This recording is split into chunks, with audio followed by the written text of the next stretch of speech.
Hi there, I'm Jim Zirin. Welcome back for more conversations. Glenn Lowry is with us. Glenn just stepped down as the 6th director of New York's iconic Museum of Modern Art after a 30-year run in which he was acknowledged as one of the greatest museum directors in the world. Glenn has the right stuff. He's the longest-serving director in MoMA's history.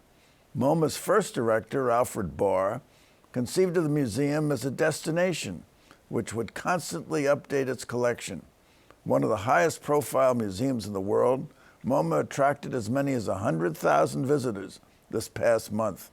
Reflecting on Glenn's tenure, MoMA's chair, Marie-Josée Kravis, said he's broadened the whole discussion on the role of the arts and the role of a public institution like MoMA in the community at large. Glenn Lowry led MoMA into the 21st century with a new focus on contemporary art. He oversaw 2 major expansion projects, met challenge after challenge, including the shocks of 9/11, the 2008 financial crisis, the COVID pandemic, and the heavy hand on the arts of 2 Trump administrations. An inveterate cyclist and skier, he is in a real sense an Iron Man. We're pleased and honored to welcome Glenn Lowry to the program. Thank you, Jim. Well, thank you for being here, and congratulations and best wishes on your retirement. How does it feel? Well, so far it feels really good. This is the first day. It's day 1, and I'm getting used to a different pace, but it's not really going to be retirement. I have a lot of projects that are lined up, and it just means a different way of working. Now, director of a museum, tell us, what does a director do?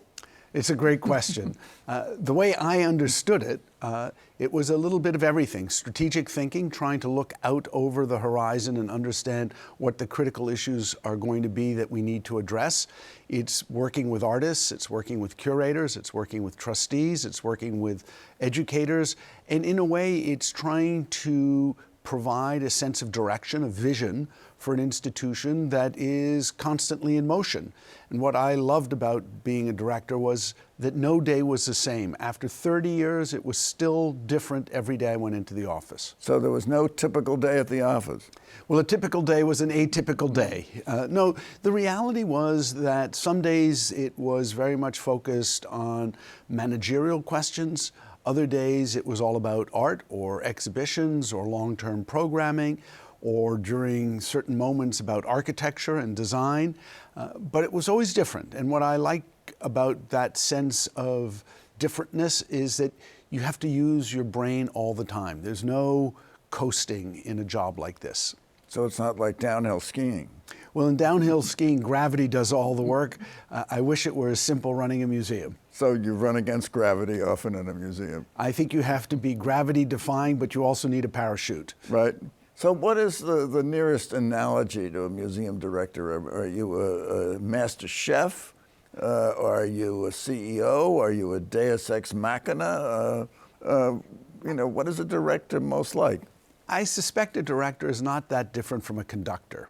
You bring a sense of artistic vision, you come with a set of ideas, but you are entirely dependent on galvanizing a group of people, each of whom is an expert in their own right. And it is the bringing the voice of all those different experts together that creates the potential of the institution. But it's all dependent, I think, on having clarity of vision. You can't conduct an orchestra unless you have a theory about the music you're playing and the tempo and the texture of the program you want to deliver. And it's very similar in a museum. You have to have a big idea about what you want to achieve, but you also have to understand that it is going to be the result of thousands of very small things, small initiatives that will add up and produce that big idea. So let's go back 30 years.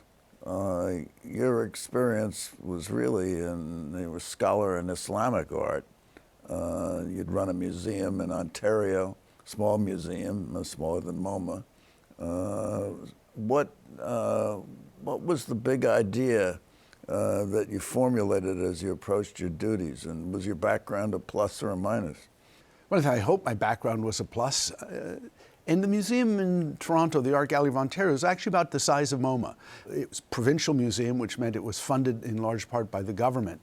But its scale was not that different from the Museum of Modern Art. So many of the challenges that I found at MoMA were challenges that I had encountered, at least in some part, at the Art Gallery of Ontario, where I think the big difference was in terms of expectations, that the quality of the staff, the extraordinary capacity of the board, the scale of the public in New York is simply different than any place else in the world that I know of. I came with a very simple mission, which was to think about how a museum that had been really central to any conversation about the 20th century and modern art, how that museum could be equally central to a conversation about art in the 21st century. And the one thing that was certain is it couldn't be central in the same way. It had to actually rethink issues, try to identify what the foundational directions were of the Museum of Modern Art that could be built on to create a new and different museum for the 21st century. You've said publicly that at first you were reluctant to enter into the interviewing process to become the director. What changed your mind? You know, I had a fantastic job in Toronto, a phenomenal city. The Art Gallery of Ontario had been through some very difficult years. We had come out of those years. We were really regaining our stride. And I had a small family, and my wife, Susan, is Canadian, and just the whole idea of moving to New York, taking on the responsibility of the Museum of Modern Art, which at the time had a reputation, at least externally, of being a very difficult place. In fact, when I began interviewing, it was very clear that that external reputation didn't match the reality on the ground, that the staff was surprisingly engaging and open. And the trustees that I met, Ronald Lauder, David Rockefeller, Aggie Gunn, just among several, were so engaged, so smart, so committed that whatever reluctance I had was quickly won over by their enthusiasm. Well, there you are in 1995, and it certainly occurs to you that in 5 years you'll confront the millennium. Was that some sort of borderline in the evolution of modern art into contemporary art, and did you see it as such? And how did you incorporate it into your vision for the museum? So there's a certain tyranny to the decimal system that's just arbitrary, and yet you can make it a very productive issue.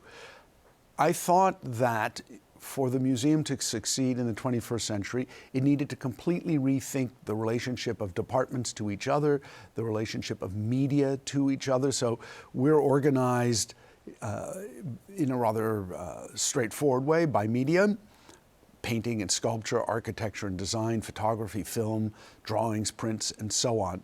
And that, over the course of the 20th century, was reflected in the galleries, which were organized in exactly the same way.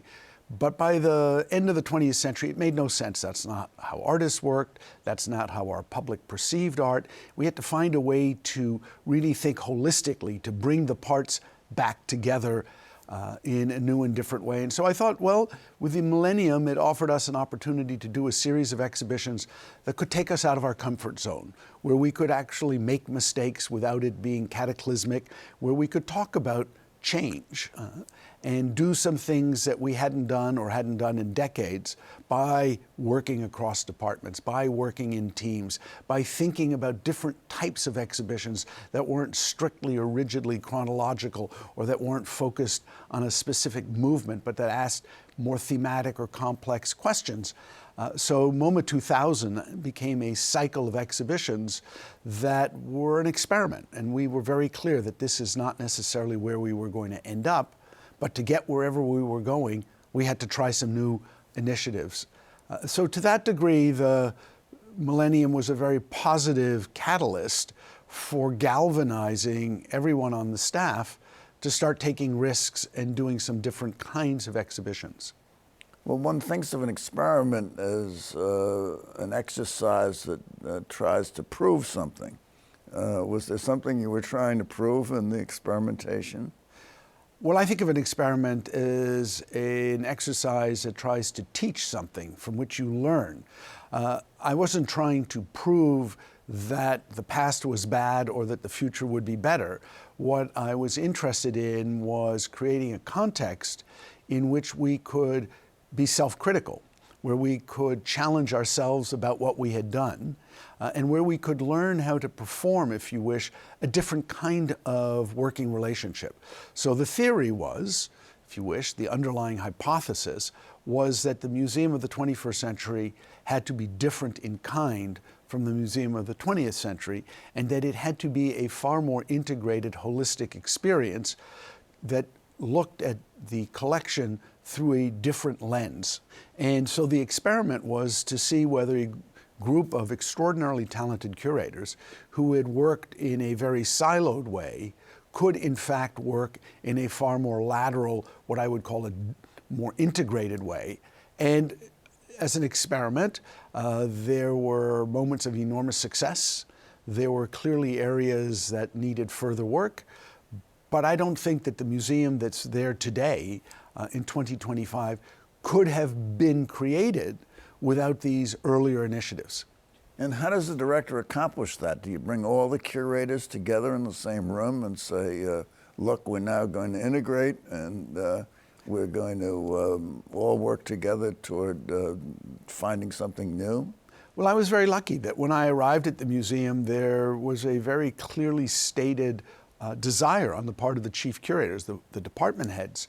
There was a clear sense among the chief curators to move in a new direction without having any clarity on their part about how to do that. So in a way, I became the catalyst for bringing them together and having extensive conversations, talking about where we wanted to go, what was required to get there, the range of challenges that we were going to face.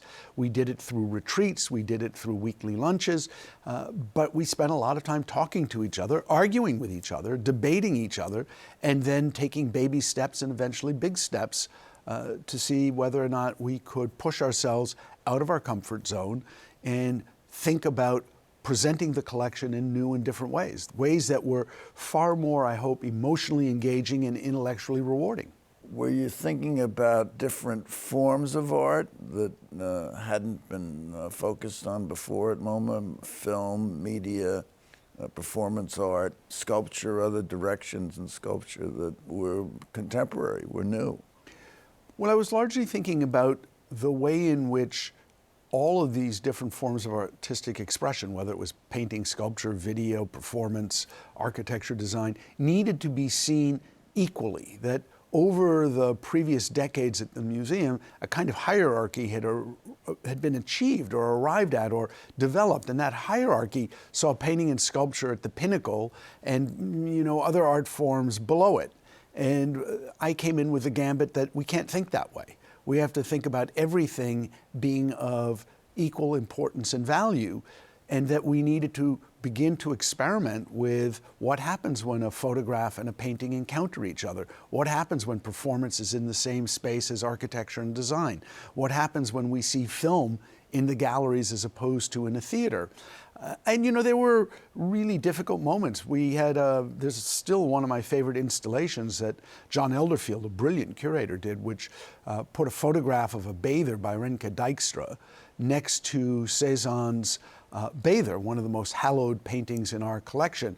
And the response by both critics and many artists was to be shocked that you could put a photograph by a contemporary artist, a relatively young contemporary artist, in the same space as such a revered painting. And of course, John's brilliant gambit was, when you turn the corner, to see the little carte postale, the little postal card that was a photograph that Cézanne had worked from.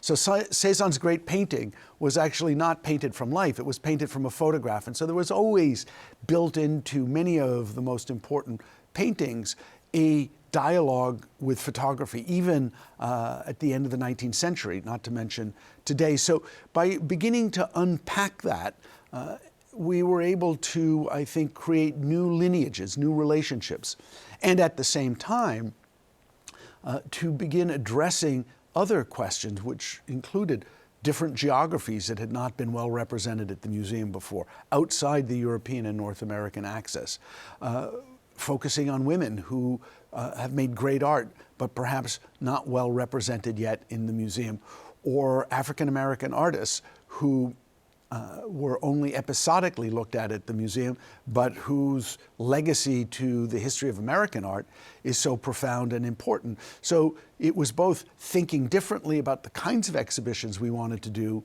but also thinking differently about the artists we wanted to look at and the kinds of practices they had. Latin American artists, were they represented before 1995? So one of the great joys of coming to the museum was discovering that Latin America writ large had been of great interest to the museum really since the 1930s. One of the first one-man exhibitions we did was of Diego Rivera in 1932, and we kept that interest up, although it was largely focused early on Mexican muralists. But even in the 1950s, we began collecting Latin American art at scale.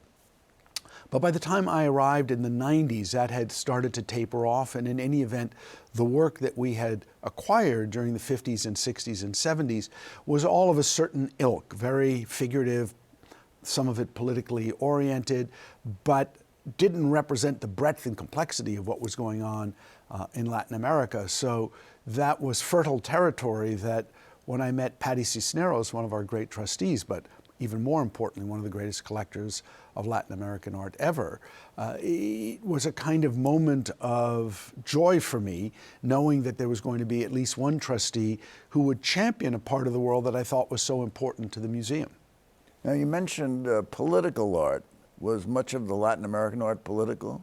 A lot of the art that we had collected from a certain moment in Latin American history, 50s and 60s, Brazil, Venezuela, Mexico, was art that had a certain kind of political edge to it.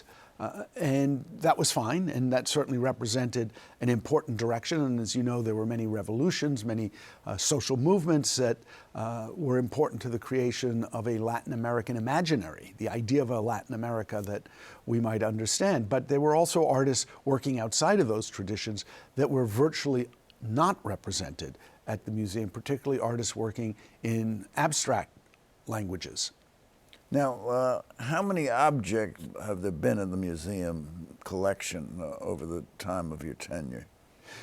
Well, when I started at MoMA in 1995, there were approximately 80,000, maybe 85,000 works of art, and today there are around 200,000. And they're not all exhibited at once, are they? No, one of our great dilemmas is that, you know, on a good day, there might be 2,500 works of art exhibited outside our temporary exhibitions. And so that's just a minuscule fraction of the overall collection. And that's a dilemma because the other, 198,000 works of art are also incredibly good and incredibly important. And one of the challenges that I certainly began thinking about in the last decade was, what does it mean to have so much in storage, and how can we change that model? Are they all available now online? The vast majority are available online, but not everything. And because you have so many, is there a constant process of deaccession and also of accession? How does that come about? So when we were created, 1929, one of our earliest gifts to the museum from Lily Bliss came with a stipulation that the museum could, on occasion, sell what it needed to from her gift in order to improve the quality of the museum's collection. So from the late 1930s to the present, we have frequently sold works of art that are in our collection in order to buy more important and better works of art.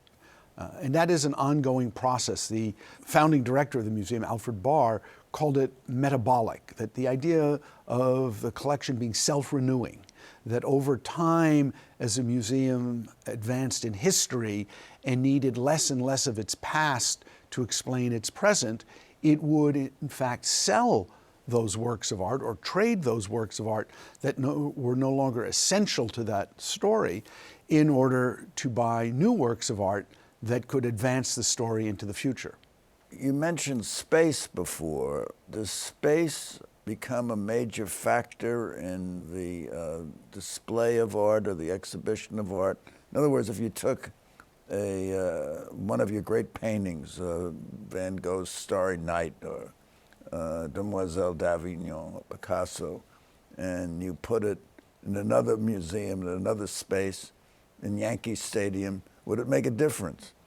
Well, it would certainly make a difference in Yankee Stadium, but it would make a difference anyway. I mean, space is very particular, and so there are a number of issues that every museum faces, especially museums in dense urban areas. One is accommodating a growing public. A space that feels comfortable with 100 people can feel crowded and uncomfortable with 500 people. So you need more space to disperse people as your public grows. So there's a constant pressure to expand. And then as you have a growing collection and you want to show more and more of that collection, you need more space to show it. And as works of art change in scale or in the way they are constructed, they often demand different kinds of space than one had in the past. So a Richard Serra sculpture, a monumental Richard Serra sculpture weighing tens of tons and stretching over 60 feet can't be put in a gallery that was designed for photographs where the floor load weights aren't the same, height of the ceilings aren't the same, the walls aren't the same. You need a big, capacious space for that kind of sculpture. So over time, we've had to build different kinds of spaces to accommodate the art that we felt was most urgent. And then finally, the quality of the space matters.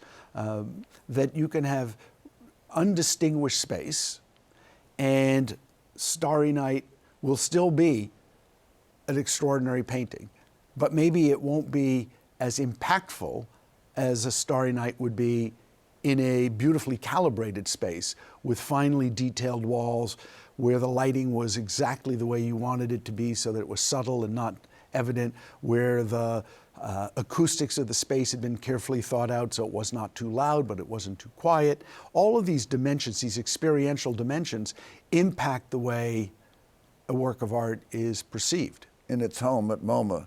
So what inspired not one but two expansions? Really had three, but two major expansions. An act of madness, really. I mean, I never thought that I would preside over one expansion, but when we were in that project, which began in 1998 and ended in 2004 and was overseen by Yoshio Taniguchi, the great Japanese architect, one of our trustees mentioned to us that when an adjacent piece of property that wasn't part of our original program came up for sale, we should buy it. And everybody said, well, why would we buy it? We already have the space we need. And she said, in Japan, we have a saying, when your neighbor's property is for sale, you buy it in order to control what could happen there. So we started. I thought that was said in Brooklyn. Well, maybe they share more in common than you think, the Brooklyn community and the Tokyo community. But it was true that we were able to buy a lot of land adjacent to the museum while we were under construction, that essentially we were land banking on the assumption that 25, 30, 40 years down the line, the next generation of museum trustees and staff would want some form of different museum, would need to expand, would need to change the footprint, would need to do something with that space. And it never occurred to me that I would have an opportunity to use that, but events conspired very quickly to make the space we had been acquiring available for use essentially now. And so in 2016, really 15 years, 10 years after we finished our last expansion, we began thinking about the next expansion. And I think of the 2019 project that Liz Diller and her firm oversaw as the completion of the whole that I set out to do. It never occurred to me that I would actually be able to do both, but taken together, the Taniguchi project and the Diller Scofidio Renfro project make a whole. Made a whole.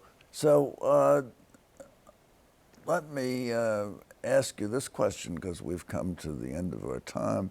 How would you see what you accomplished at MoMA to be best remembered, what would sum up what you feel you accomplished? I hope I was able to bring together an extraordinary staff, a group of extraordinarily talented, incredibly motivated, passionate thinkers across every area of the museum, from conservation to registration to the archives to curatorial and far beyond, to energize the institution and to remake the institution. The architecture, as good as it may be, will change over time. I am certain of that. It has to.